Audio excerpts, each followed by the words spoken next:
क्या आश्रम के कुछ लोगों ने 6 महीने पहले ही साध्वी की मौत की स्क्रिप्ट लिख दी थी? यह सवाल मैं इसलिए कह रहा हूं क्योंकि ये जो पूरी कंट्रोवर्सी है उसकी शुरुआत ही 6 महीने पहले होती है।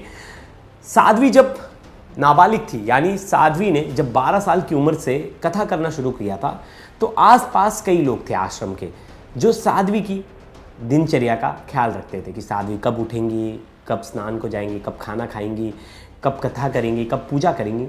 सारा जो उनका दिनचर्या था वो आसपास के जो लोग थे क्रू के वो डिसाइड करते थे। मतलब जो उस आश्रम के लोग थे वो थे, उसमें टेक्नीशियंस थे, जो मेड थे जो वहाँ का रसोई संभालती थी, और बाकी के जो सहकारी थे, जो उनके असिस्टेंट थे, और बाकी जो लोग थे जो सेवक थे वो बाकी चीज़ें देखते थे। ऐसे में एक जितेंद्र नाम का शख्स था जो वैसे था तो साउंड मैन, लेकिन वो आश्रम में उसका काफ़ी ज़्यादा इंटरफेरेंस था। मतलब वो लेन देन से लेकर कहाँ साध्वी कथा करने जाएंगी वो लोगों से डायरेक्ट बात करता था। एक तरह से वो था तो साउंड मैन लेकिन काम करता था मैनेजर का।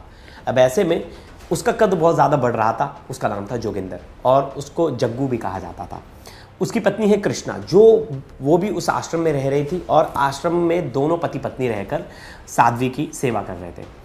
अब ऐसे में साध्वी के जो पिताजी हैं, जो गुरुजी, वो उनके माने हुए पिताजी थे, क्योंकि 5 साल की उम्र में साध्वी की जो मम्मी थी वो गुजर जाती है। ऐसे में उनके पिता जो है ट्रक ड्राइवर थे और वो 2-2 3-3 दिन के लिए बाहर जाते थे, तो बेटी को अकेले नहीं छोड़ सकते थे। तो वो चाहते थे कि बेटी जो है आध्यात्म के मार्ग पर जाए, और बेटी का पहले से ही जो उनकी रुचि थी वो जो जितने भी धार्मिक पुस्तक थी वो सब पढ़ती थी, पूजा पाठ करती थी। तो उन्हें कहीं ना कहीं लगा कि मेरी बेटी उसी चीज़ के लिए बनी, और उन्होंने उन्हें आश्रम में जाकर दे दिया और गुरुजी ने उन्हें गोद ले लिया, और शुरुआत से ही बचपन से ही वो अध्यात्म की ओर से जुड़ गई। तो पहला उन्होंने जो कथा किया वो 12 साल की उम्र से।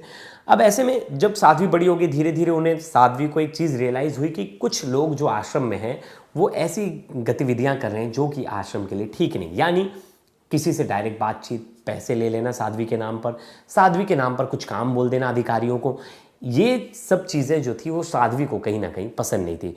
इसके बाद साध्वी ने अपने यहाँ से 3 लोगों को निकाल दिया, जिसमें से पहला नाम था जोगिंदर, जो कि वहाँ साउंडमैन था, दूसरा उसकी पत्नी, और उसके साथ 2 और सहायक, एक जो था वो ड्राइवर था जो उनकी गाड़ी चलाता था, और एक उस ड्राइवर का हेल्पर। तो ऐसे 4 लोग थे जिनको साध्वी ने अब वहाँ से हटा दिया था। साध्वी की उम्र देखिए 23 साल है, जोगिंदर की उम्र 29 साल है।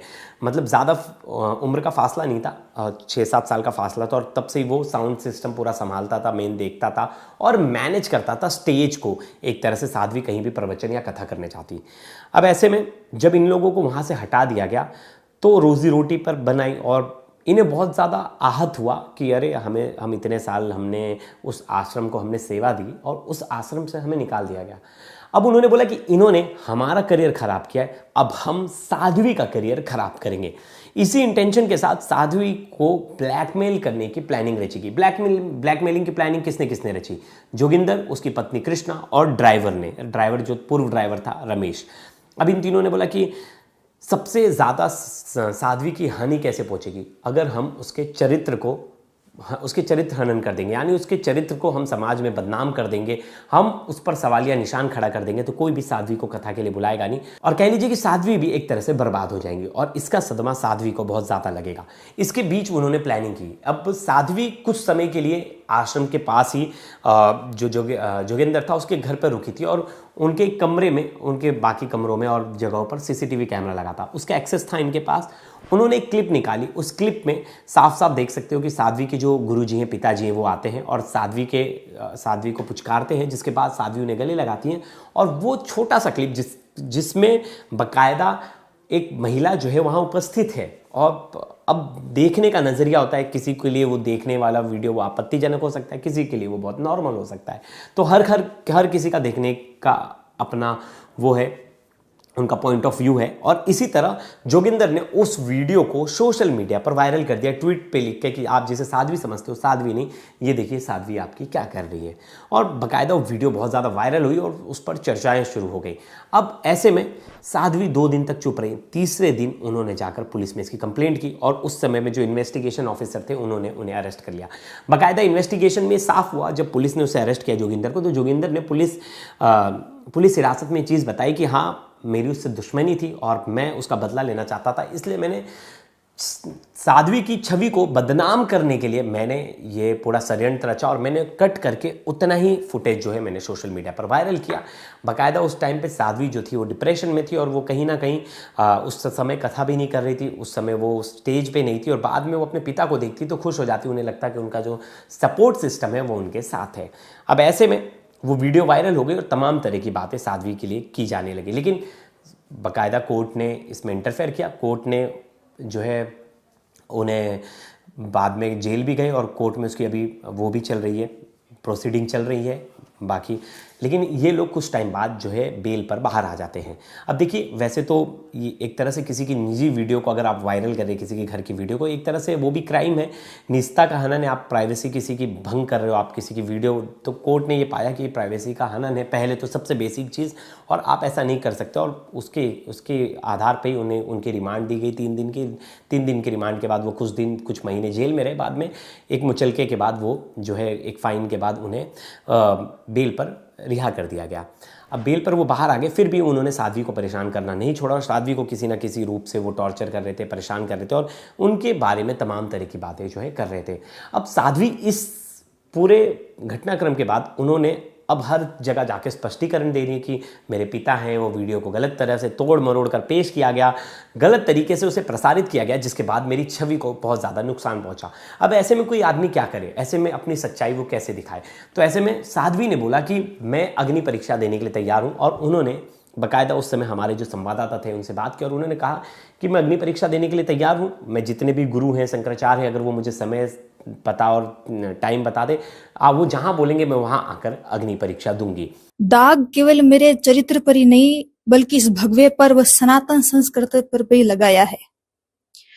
तो मेरा सभी संत महात्माओं से अर्ज है कि मेरी अग्नि परीक्षा के लिए स्थान व तारीख निश्चित करके मुझे कृतार्थ करें, और प्रकृति ने मुझे अग्नि परीक्षा के लिए निमित्त बनाया है। मैं अग्नि परीक्षा देकर के पूरी दुनिया में सनातन धर्म की ताकत बताऊंगी कि सनातन धर्म में कितनी ताकत है।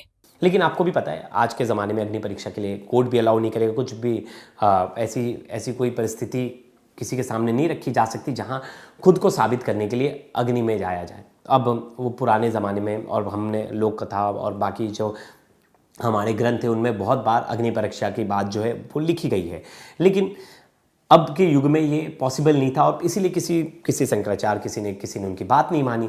अब ये बात उन्हें बहुत ज़्यादा परेशान करी थी। इस बीच उन्होंने कथा करना जारी रखा और वो जाकर बाकी जगहों पर कथा कर रही थी। अचानक से अब होता क्या है, 27 तारीख को वो अजमेर से कथा कर जोधपुर लौट रही थी। इनका आश्रम भी जोधपुर में था और जो इनका जोधपुर में आश्रम है, ये जो है अजमेर से कथा करके लौट रही थी अपने जोधपुर वाले आश्रम में, और उस आश्रम का नाम था बाल साध्वी प्रेमा बाईसा, और इस नाम से उस आश्रम की नींव रखी गई थी। और 3 मंजिला ये इमारत है जो देखिए ये आपको दिख रही होगी स्क्रीन पे, इसी में रहती थी। अब क्या वो जो घटनाक्रम हुआ था, जो वीडियो वायरल हुआ था, उसके बाद प्रेमा बाईसा और बाकी जो आश्रम के लोग थे उन्होंने डिसाइड किया कि आश्रम से कैमरा हटवा देते। अब इसमें प्रेमा बाईसा की मंजूरी थी या नहीं थी, इसके बारे में कोई मतलब वो नहीं, एविडेंस नहीं है कि प्रेमा बाईसा की मंजूरी थी या नहीं। आश्रम से कैमरे हटा दिए गए। सवाल यहाँ भी उठता है, अगर कुछ गलत नहीं था तो आश्रम से कैमरे क्यों हटाए गए? और क्या अभी भी प्रेमा बाईसा को ये खतरा महसूस हो रहा था कि कुछ लोग अभी भी आश्रम में, वो जो जोगिंदर है उसके लिए काम कर रहे हैं और बाकी जो लोग जेल में गए थे उनके लिए काम कर रहे हैं? क्या बाईसा को ये डर था कि आश्रम में अभी भी उन पर निगरानी रखी जा रही है?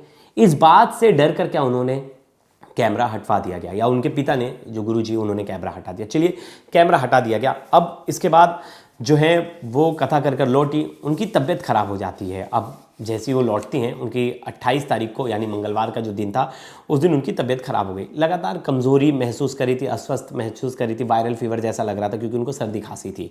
अब ऐसे में 29 जनवरी को बुधवार की दिन का समय था, साध्वी की जो तबीयत है वो ज़्यादा ख़राब होने लगी। अब उन आसपास में ही उनके जो कंपाउंडर थे, बताया जा रहा है कि एक आदमी था जिसको नॉलेज था, दवा और इंजेक्शन देने लगाना आता था, उससे थोड़ी बहुत नॉलेज थी उसको, और कंपाउंडर बताया जा रहा था, उसको बुलाया जाता और साध्वी को एक इंजेक्शन दिया जाता है, जिसके बाद साध्वी की हालत और ख़राब हो जाती है और साध्वी की मौत हो जाती है।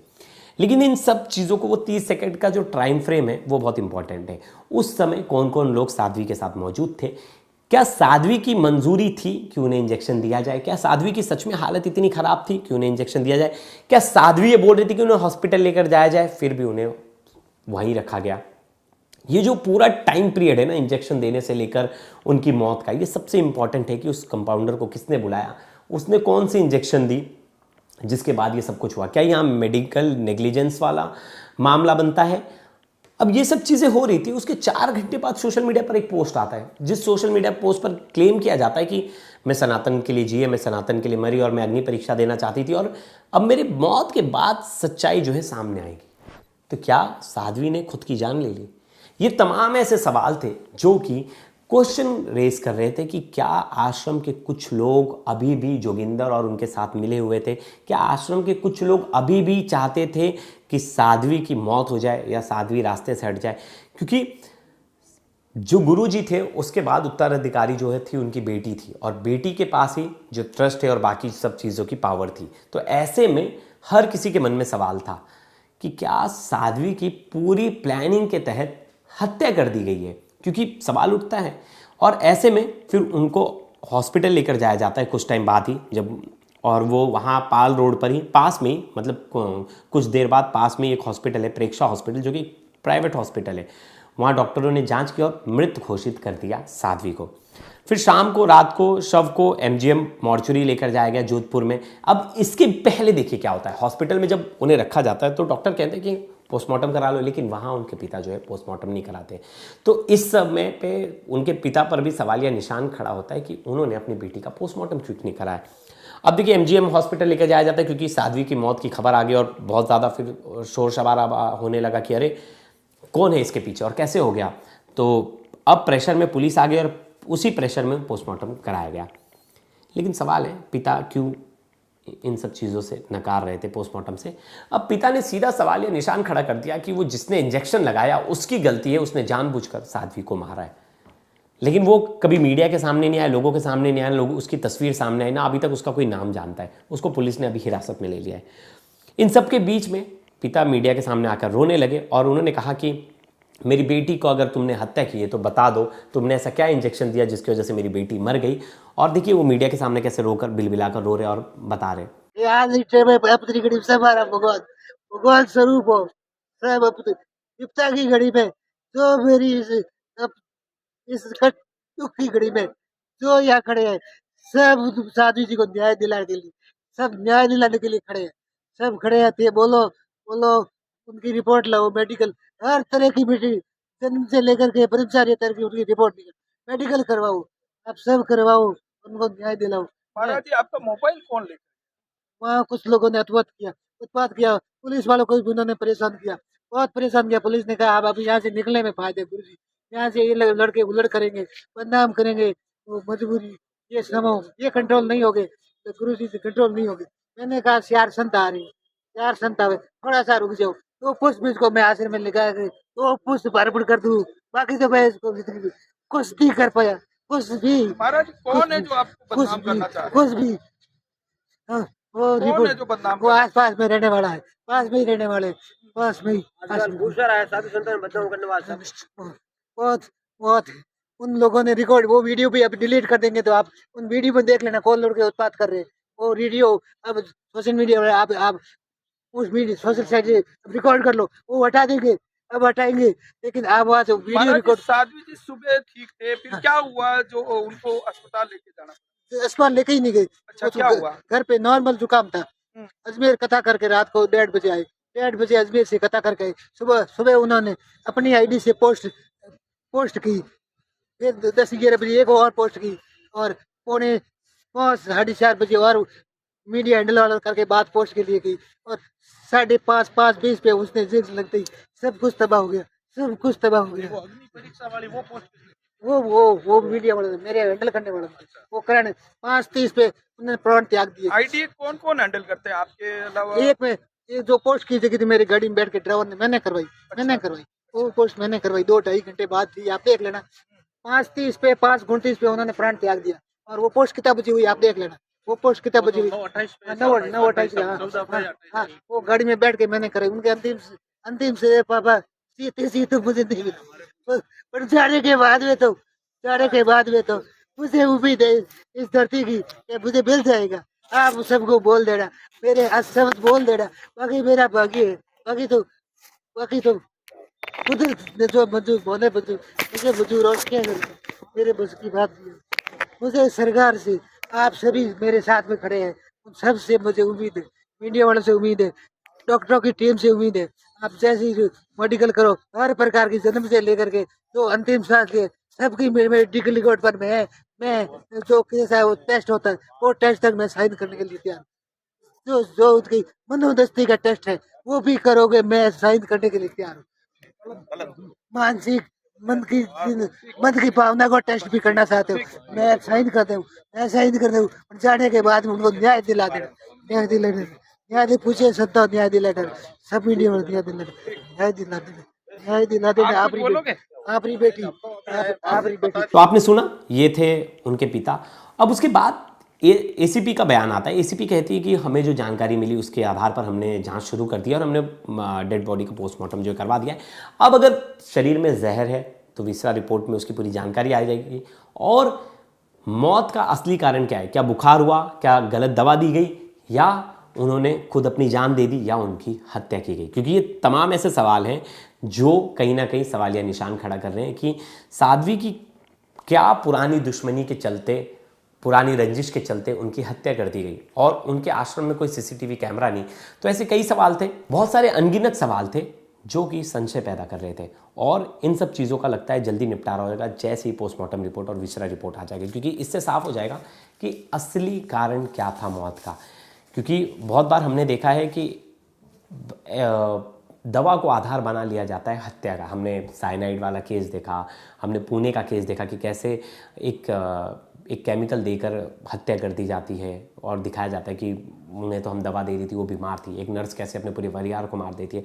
तो इस तमाम सवालों के घेरे में वो आश्रम है, आश्रम के लोग हैं, क्योंकि आश्रम के लोगों से कहीं ना कहीं एक समय पे जो साध्वी की बनती नहीं थी, क्योंकि उसमें कुछ लोग थे जिनको बाहर का रास्ता दिखा दिया गया था, लेकिन उनसे जुड़े हुए कुछ लोग अभी भी आश्रम में काम कर रहे थे और इस बात की साध्वी को चिंता थी जो उनके आस पास के लोग बता रहे। और जो गतिविधियां हुई, जो बीमार पड़ी, जिस टाइम फ्रेम में ये सब चीज़ें हुई, उसमें कई सवाल खड़े होते हैं और ऐसा लगता है कि अब पुलिस जो है इसमें जांच तेज़ी से करेगी, क्योंकि इसमें मिनिस्टर्स, पूरे राजस्थान सरकार में इसकी चर्चा हो रही है, पूरे राजस्थान में इसकी चर्चा है और उनका जो पोस्ट है अपने आप में बहुत कुछ बतलाता है। तो ऐसे में देखना होगा कि आगे इस जांच में क्या निकल कर आता है और क्या तथ्य हैं जो सामने आते हैं जिसके बाद इस पूरी मिस्ट्री पर से पर्दा उठ पाएगा। तो ज़्यादा जानकारी के लिए क्राइम तक के साथ जुड़े रहिएगा। क्राइम तक पर हर एक छोटी अपडेट साध्वी की मौत से रिलेटेड हम आपको देते जा रहे हैं, तो पूरी डिटेल में इन्वेस्टिगेशन भी करें, साथ साथ पुलिस जो जानकारी दे रही है वो जानकारी आप तक लेके आ रहे हैं।